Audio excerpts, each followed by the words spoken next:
The city must burn. Paris must be destroyed. Hitler's fist slams on the table as he shouts these orders.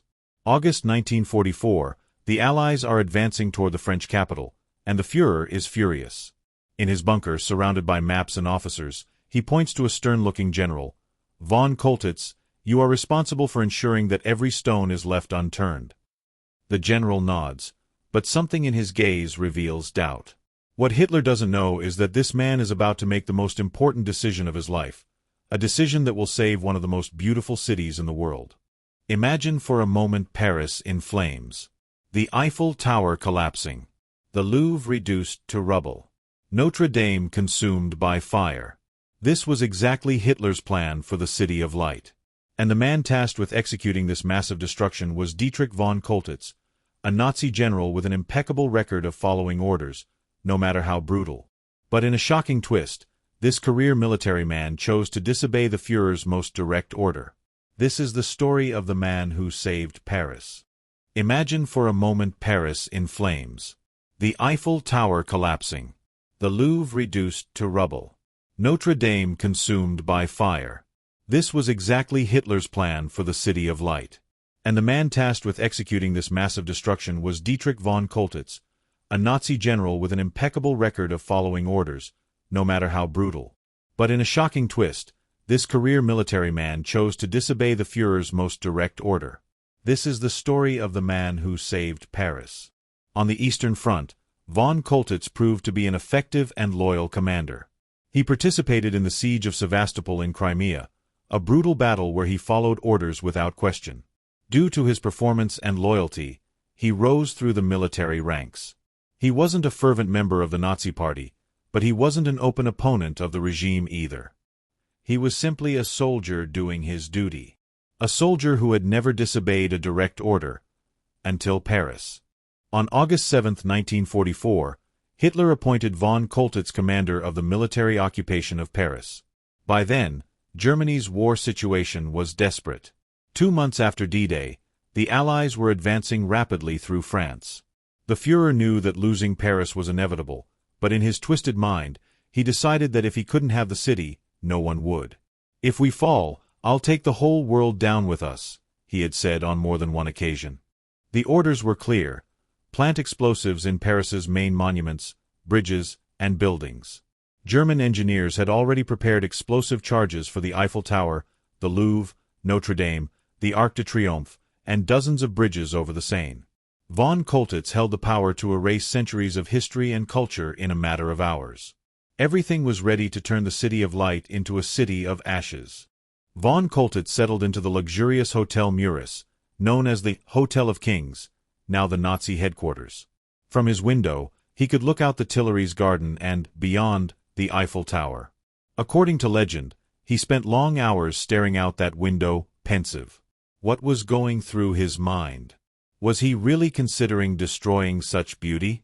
Or did he already know then that he would not follow Hitler's orders? As the Allies drew closer, the pressure on von Choltitz increased.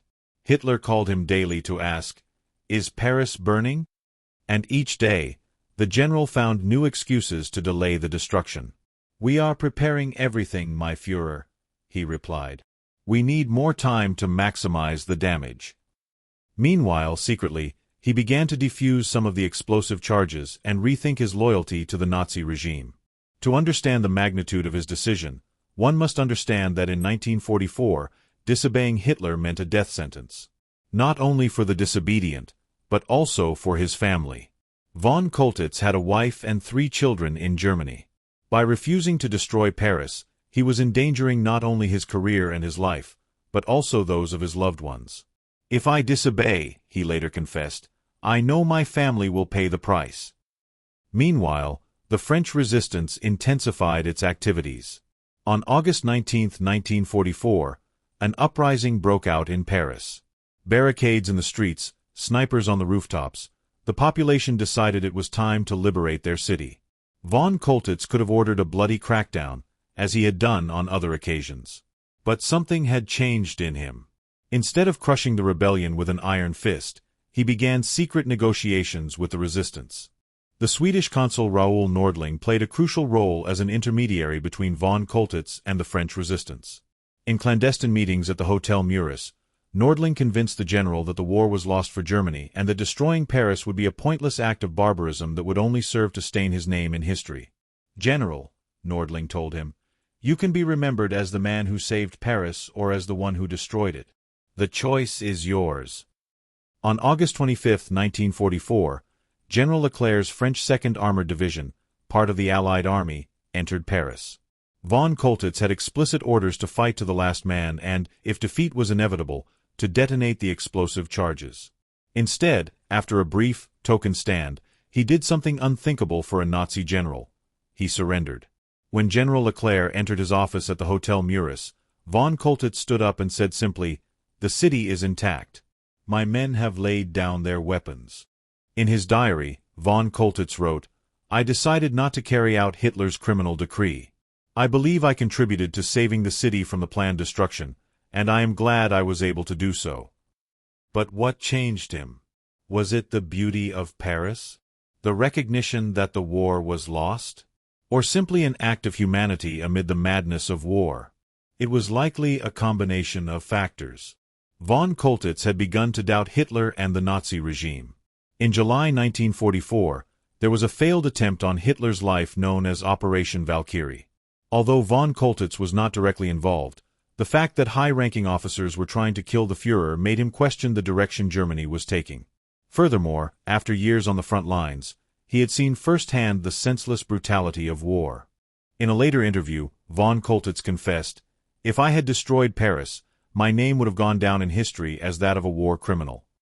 He also admitted that the city's beauty influenced his decision. Paris is too beautiful to be destroyed. In those final days of August, as he gazed out at the city from his window at the Hotel Muris, the general must have felt the weight of history on his shoulders. When Parisians took to the streets to celebrate their liberation, they were unaware that they owed their joy, in part, to a German general who had decided there had been enough destruction in that war. As the French flag flew again from the Eiffel Tower and Parisians wept with emotion, von Choltitz was led away as a prisoner of war. Hitler, furious at the disobedience, ordered the arrest of his family, but fortunately, the chaos at the end of the war prevented this order from being carried out. Von Choltitz spent 2 years as a prisoner at Camp Clinton, Mississippi. There, he was reportedly treated with respect for his determination to save Paris. When he was released in 1947, Germany was a devastated and divided country. He settled in Baden-Baden, in the French-occupied zone, where he lived discreetly. Unlike other Nazi officers, he was not tried as a war criminal, largely thanks to his actions in Paris. In 1965, he was invited to Paris for the 20th anniversary of the city's liberation. There he met with General Leclerc, to whom he had surrendered 2 decades earlier. The meeting was cordial, and von Choltitz was treated with respect by the French, who recognized his role in saving their capital.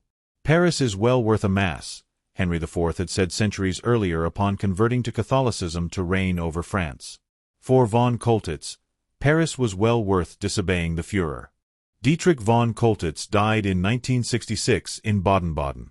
His funeral was discreet, but among the wreaths was one sent by the Paris City Council with a simple inscription, "In gratitude, the City of Paris." This wreath symbolized recognition of a man who, at a crucial moment, chose humanity over barbarism, preservation over destruction. His story raises profound questions about obedience, morality in wartime, and the human capacity for change. 4 years, von Choltitz had been a soldier who followed orders without question. He participated in invasions and bombing raids that caused the deaths of thousands of civilians. But in Paris, something changed. Was it an act of redemption? Or simply the pragmatic decision of a man who saw the war was lost? The truth is probably a mixture of both. Von Choltitz was neither a flawless hero nor a ruthless villain. He was a complex man caught in terrible times who, at a decisive moment, made the right decision. As he himself said, "The war turned me into a criminal, but I didn't want to become a monster." Today, when tourists admire the Eiffel Tower, stroll through the Louvre, or cross the bridges of the Seine, few know that they owe part of that pleasure to a Nazi general who decided enough destruction had happened. The story of Dietrich von Choltitz reminds us that even in the darkest moments, there is room for humanity and that a single person with a courageous decision can change the course of history. If you enjoyed the video, please like, comment, and subscribe. See you in the next video.